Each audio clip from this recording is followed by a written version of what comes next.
उसका हिंदी में अनुवाद बताएं तो। देखिए, जो है हम आपको एक कथा सुनाते हैं श्री रामचरितमानस का। भगवान राम से अगर कोई प्रेम तो सब करते हैं, लेकिन कोई सबसे ज्यादा प्रेम करने वाला है तो वो माता कैकेयी है। लोग तो समझ नहीं पाते हैं, कहते हैं कि वो तो वन में भेज दी थी, वो कैसे प्रेम करती हैं। तो वही सबसे ज्यादा प्रेम करती है। वो वन में भेजी थी तो भगवान राम को दिए हुए वचन को पूरा करने के लिए वो वन में भेजी थी। वही सबसे ज्यादा प्रेम करने वाली। सभी लोग, सभी माताएं अपने बच्चे को दूध भात खिलाती हैं बड़े प्रेम से।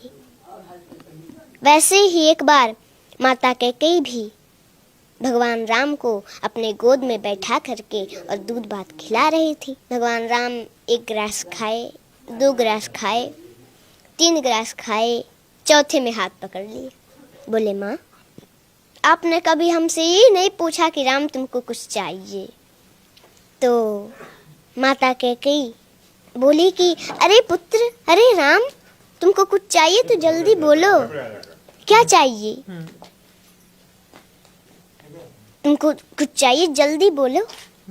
तुम्हें मांगने में देरी हो सकती है, मुझे देने में देरी नहीं हो सकती। भगवान राम बोले, माँ, पहले मेरी कसम खाओ कि जो मैं मांगूंगा वो दोगी। माता कैकेयी बोली, हाँ राम, मैं तेरा कसम खाती हूँ, जो तुम मांगोगे वो हम देंगे तुमको। मांगो, क्या चाहिए? भगवान राम बोले, माँ, लेकिन जो मैं मांगने जा रहा हूँ अगर वो आप दे दोगी तो संसार में कोई भी आपका नाम, अपने बच्ची का नाम नहीं रखेगा। तो कैकेयी माता बोली, मुझे मंजूर है राम, बताओ ना क्या चाहिए। मेरा नाम, अपनी बेटी का नाम कोई न रखे, ये मुझे मंजूर है। मेरा राम प्रसन्न रहे, इससे बढ़कर मेरे लिए और क्या हो सकता है। भगवान राम बोले, माँ,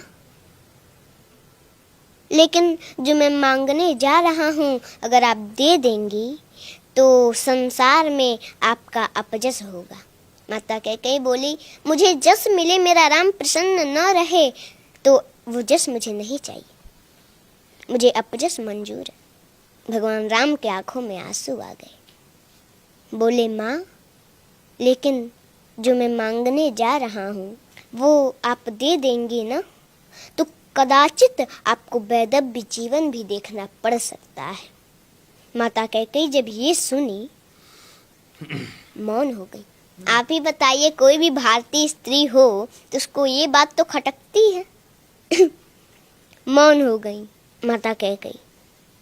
थोड़ी देर मौन रही, फिर कुछ देर के बाद बोली, राम, मुझे कदाचित वैधव्य जीवन ही क्यों ना देखना पड़े, वो भी मुझे मंजूर है। बताओ तुम्हें क्या चाहिए? भगवान राम बोले, माँ, एक समय ऐसा आएगा, मेरा विवाह होगा, मैं फिर अयोध्या आऊँगा और उस समय हमारे लिए आपको 14 वर्षों का वनवास मांगना पड़ेगा। जब कैकेयी माता वनवास सुनी तो तुरंत धड़ाम से गिर पड़ी, जमीन पर बेहोश हो गई। भगवान राम ने जल से छींटा मारे तो कुछ देर के बाद होश आया। उठ के बैठी, थोड़ी देर मौन है, फिर बोली, राम, रो रही हैं? बोली, राम, देखो, मुझे अपजस भी मंजूर है, मेरा नाम, अपनी बेटी का नाम संसार में कोई न रखे, ये भी मंजूर है। कदाचित तो ना देखना पड़े, वो भी मुझे मंजूर है, लेकिन मेरा राम मुझसे दूर रहे, ये मुझे कदाचित मंजूर नहीं है। राम, मैं तुम्हारे बिना 1 मिनट नहीं रह पाती, तुमने 14 वर्ष सोच भी कैसे लिया? राम, ये वरदान वापस ले लो, मैं नहीं दूंगी, मैं नहीं दे सकती है वरदान। भगवान राम बोले, माँ, आपको ये वरदान देना होगा क्योंकि आपने हमारी कसम खाई है, और अगर मैं बन नहीं गया तो सरभंग ऋषि की जो है मांस गल चुके हैं, बस हड्डियां बची हैं जो कि अब सूख रही हैं। माता सेवरी, उनको हमारा दर्शन कैसे होगा माँ? उनको बन जाना पड़ेगा। उस दिन से माता कैकेयी भगवान राम से थोड़ा हट हट के रहने का प्रयास करने लगी कि वो समय आए और मेरे दिल के टुकड़े टुकड़े न हो जाएं और मैं राम को दिया हुआ वचन पूरा न कर सकूं, उसको दिया हुआ वरदान पूरा न कर सकूं तो क्या होगा? थोड़ा हट हट के रहने का प्रयास करने लगी और वो समय आया, वरदान मांगी। पहले तो भगवान राम को सूचना मिला था कि उनका राज्याभिषेक होने वाला है, लेकिन प्रसन्नता मयान गताभिषेकतस्तथा न ममले वनवास दुःखत मुखाम्बुजश्री रघुनंदनस्य मे सदास्तु सा मंजुल मंगल प्रदा।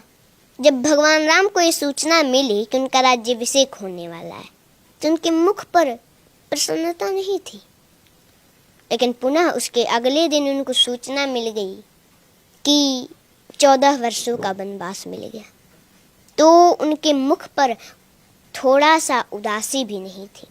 उस समय तो प्रसन्न हो रहे हैं कि अरे पिताजी ने हमको अयोध्या का राज नहीं, पिता दिनी मोहि कानन राजू, पिताजी ने मुझे अयोध्या का राज नहीं, मुझे तो जंगल का राजा बना दिया। वो तो प्रसन्न हो रहे हैं और उस समय उपदेश देते हैं कि कोई भी परिस्थिति हो उसमें प्रसन्न रहना चाहिए, हंसते रहना चाहिए।